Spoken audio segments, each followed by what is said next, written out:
Following a much-needed summer break, the band returned for further shows in August '75, including a number of dates supporting Peter Frampton.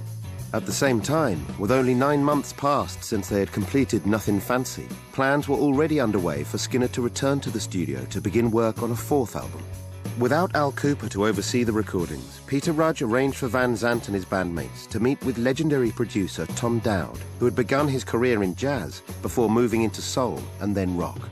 Operating out of Criteria Studios in Miami, Dowd seemed an obvious choice, having been the producer behind the Allman Brothers Band's breakthrough albums. And in September, 300 miles south of their hometown, Skynyrd began recording Gimme Back My Bullets. They like Dowd.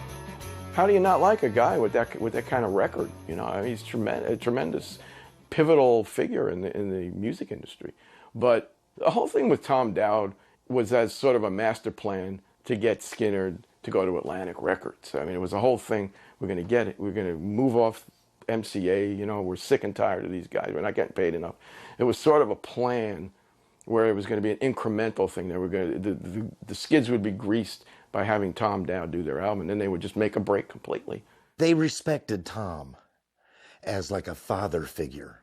Al Kooper was like one of the bros, you know, and Al should have been put on a little bit of a pedestal. Al should have been given a little bit more respect.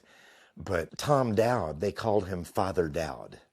Tom liked to rehearse parts and go over things. He was meticulous and had good ideas. And yes, Ed was missed. I missed Ed, and Ronnie missed that guy that he wrote songs with. But the sessions were better on Gimme Back My Bullets because we were a little more prepared. Some songs had been written on the road, and on break, there was some material that had been looked at.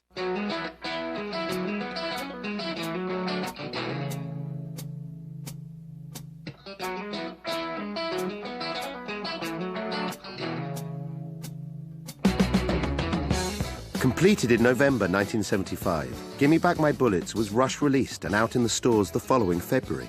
Yet there were signs that Skynyrd were losing their wider appeal. Although it was the first of their albums to chart in the UK, where they were steadily amassing a significant fan base, in the US it sold disappointingly, its lead single, Double Trouble, peaking at number 80 on the Billboard chart. Without Ed King's input as a songwriter or Al Kooper's slick production, for many it was a sign that the band were in a creative rut.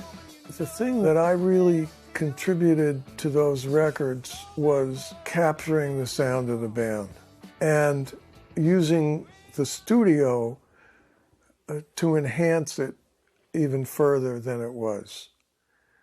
And the best way to judge that is I did the first 3 albums, and is to listen to the 4th album, because, you know, it's devoid of anything that I did, which surprised me. It just made them sound like an average band, which they weren't. And I was disappointed. I remember getting the actual LP, and I didn't know how I was going to feel about it.